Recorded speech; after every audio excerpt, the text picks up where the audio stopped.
Welcome back. If you're just joining us, this is Breakfast Daily, and that was beautiful music by Kuvi. And right now it's time for us to get into our health segment. And if you've been following us from the beginning of the month, you know that we've been talking about cervical cancer because it's the Cervical Cancer Awareness Month. It's not just talking about it, but it's to inform and empower our viewers at the same time. And today we're going to be looking at the cervical cancer screening modalities and vaccinations available. And of course, joining me in the studio is Dr. Kalsum Zakaria Adam, public health practitioner and national coordinator of YMWA IA of MWAG, and Dr. Nana A. Kunedu Dako, specialist family physicians at the Tema Mahia Polyclinic, and a member of MWAG. You're all welcome. Thank you. All right, so before we get into the conversation of the day, I mean, we've been doing this from the beginning of the month, and also last week you were here. Can you just, take us back a little bit, and we'll come back to the modalities and screening available? Okay, so far, we started off with giving an in-depth explanation of what cervical cancer is, since we are within the month of January and it's Cervical Cancer Awareness Month. So we spoke about what cervical cancer is, and I'm sure a lot of our viewers now know what exactly cervical cancer is. Cervical cancer is cancer that affects the cervix. We went through some of the signs and symptoms associated with cervical cancer. And the key message there was the fact that cervical cancer has a very strong relationship with HPV infection. And HPV infection takes time, about 10 to 15 years, to cause cancerous changes within the cervix. So that is why we are talking about screening modalities, so that our patients or our ladies would make sure that they are on one particular screening schedule, such that we are able to do these screenings depending on the type, whether in 3 years or in a year or in 5 years. And then we also spoke about the risk factors associated with cervical cancer. We touched a little bit on the screening modalities last week, and we will go into details for this week as well. Right. And yeah, basically that. And the message definitely is, I'm sure a lot of people, have you screened? If you are watching us, have you gone and then screened for cervical cancer? Have you had your pap smear? Have you had your VIA? Or have you had your HPV DNA test? If you haven't, stay glued, and then let's talk more about it. Right. Possibly it will let you go and have it done. Okay, so could you explain a little bit more about the type of screenings that we have? Okay, so we have VIA, which is visual inspection with acetic acid. We have pap smear. We also have HPV DNA testing. So the VIA is basically, you visualize the cervix, excuse me, and then you use vinegar or acetic acid once you visualize the cervix. And you wait for some few minutes. It will tell you if there are some changes within the cervix. Then it's instant. So you'll be able to screen and treat at the same time. That's the VIA. And then for the pap smear goes a little further, where after inserting the speculum, that opens up the cervix. And this is the speculum. It comes in different sizes. So after opening up, you insert this. It's disposable. Once you insert it, it helps you visualize the cervix, which we showed weeks ago, how the cervix looks like.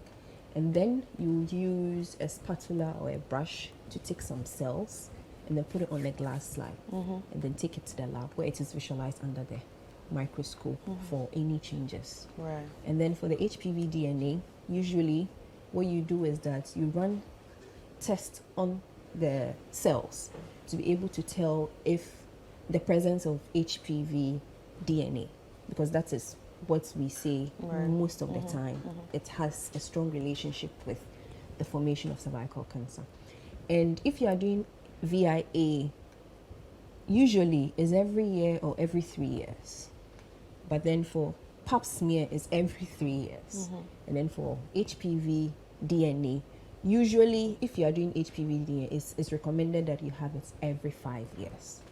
And it's very, very sensitive as well. So every 5 years you are due, and then for pap smear every 3 years, and then the VIA as well. Right. I'm actually very curious right now. You've named 3 of this, and I'm wondering, can you do 3 of them simultaneously? No. Okay. No, you can't. Okay. Okay, so one modality is, should I say, sufficient. Right. They have different sensitivities, like she said. You have the VIA, then the pap smear, Right. and then the HPV DNA, yeah. DNA. The HPV DNA is the most sensitive, but it's also the most expensive, whilst the VIA may not be as sensitive. It's also a screening modality. It will also find some lesions, but it's not as sensitive as the HPV DNA LPC. Right. So, Okay, those so are the depending on age, differences. would you say each actually goes for certain age, or you can just do anyone depending on your age? Age, it's not age dependent. Yeah. Yes, it is more about what is available. VIA is something that can be done in, I believe, almost every hospital, because all you need is your speculum and the acetic acid, that Right, is the right. vinegar. So it's very simple and very easy to do. The pap smear and the HPV DNA, again, it's about affordability Yeah. and availability of laboratory services. Right. Because right. you may not always have the lab services available. So in this case, you can be in a village somewhere and still have a VIA Right, and right. still tell you something. Whilst maybe in Accra, the laboratory services may be widely Right, available. Yes. Okay, so let's talk about the vaccinations available. I've heard before, I don't know if it's true, I've heard that as an adult, especially as an adult that is already actively having sex, you can't have the vaccinations again. Is it true? No, so I would say no, in the sense that it's more sensitive before you have sex. You get it. And these vaccinations are available. And when you look at the strains that are associated with cervical cancer, there are a lot of them. But we have the HPV 16, HPV 18. They are the high risk strains. They are mostly associated 16 with the and 18. 16 and 18. Right. And then we also have the low risk ones, which are the 11 and then the 6. Those ones are associated with the formation of genital warts and what have you. So even the men can have it. So even the men can have it? Yes, can have the genital warts.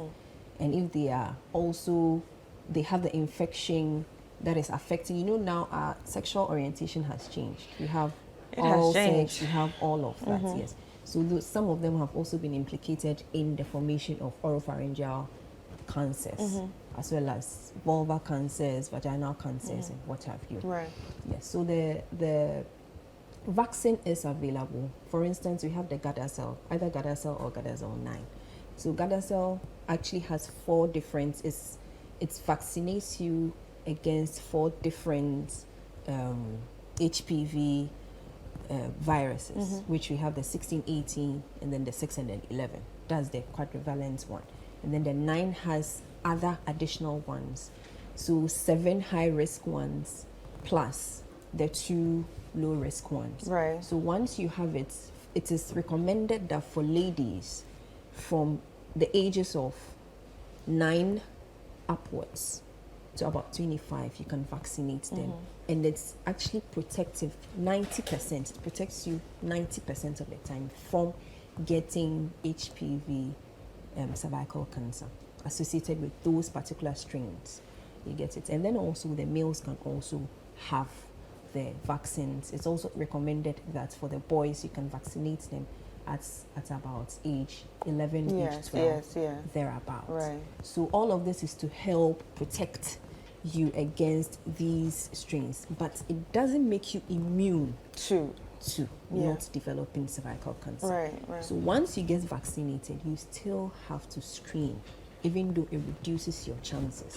It protects you about 90%, but that 10%, Something maybe can happen. Exactly. Well, So I really you like the need fact to- that you had to clarify this, because out there the misconception is that yes, everybody, especially if you've had sex, oh, there's no need to have it again. Just go and be doing the screening. There's no need to inject yourself again. Yes, But so- then, what are some other misconceptions that that are out there that needs to be corrected for us to understand?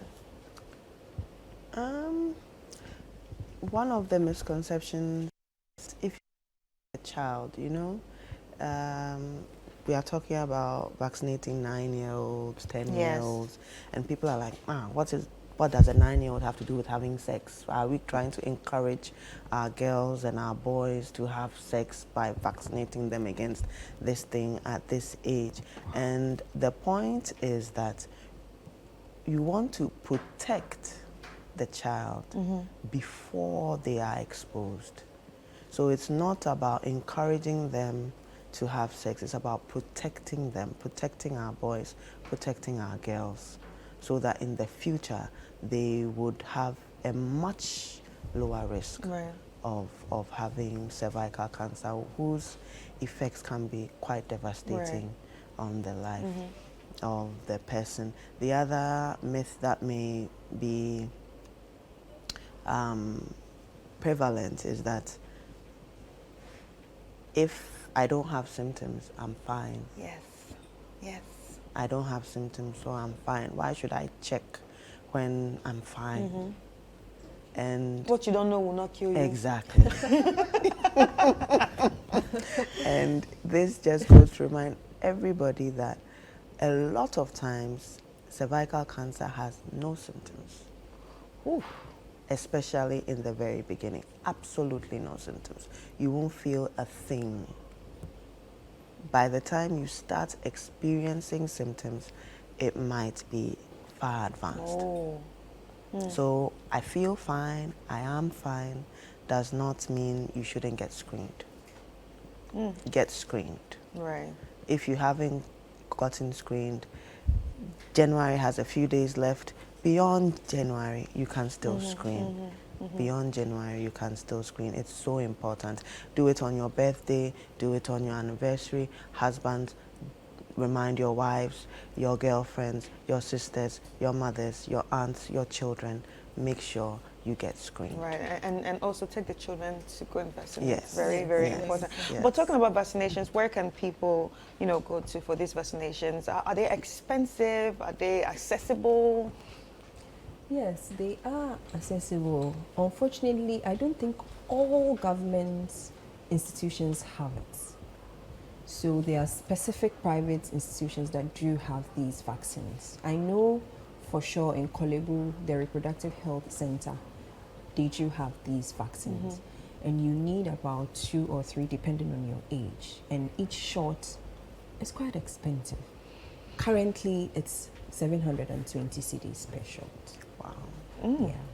That's One why the conversation shot. needs to grow and grow so that we have more stakeholders, more sponsors on board to have this beaten down. Because outside the country, actually, it's very subsidized. Right. And everybody is on the National Health Register. Schemes, yeah. And you are actually called that so and so is either it's time for you to have your screening done or it's time for you to come for a vaccine. Wow. You get it. So we need to talk more about it and get more stakeholders on board Right. and see how best we build these conversations up to get there one day. All right. Thank Even you. though we are still struggling Yeah. about educating ourselves and knowing that yes, cervical cancer, even though the cervix is hidden down there, a lot can go wrong. Right. And we need to Yeah. get screened. So before I let you go, just give me a glimpse of hope. There are actually success stories of people getting well after having HPV, right? Yes, Okay. a lot of people. Okay. Yes. Once is you get a positive screen, you are put on a much shorter screening schedule, and then you are followed up. Some people end up not having the infection at all. It's cleared up. Right. Yes, and others too come, after full-blown symptoms, and it becomes very difficult, and the prognosis is poorer. Yes, you would help, but you may not be able to really save those lives. Yeah. And that's how come cervical cancer is one of the cancers that kills a lot of people. Right. A cancer that is highly preventable. Right. So our voices really need to be heard. Okay. Thank you so much. How can people reach out to you, or how can people follow you? Okay, so Medical Women Association of Ghana is on Facebook. So our name is basically Medical Women Association of Ghana. When you get there, you'll be able to follow, and you'll be able to see all the educational materials that we share on daily basis, especially in this cervical cancer month.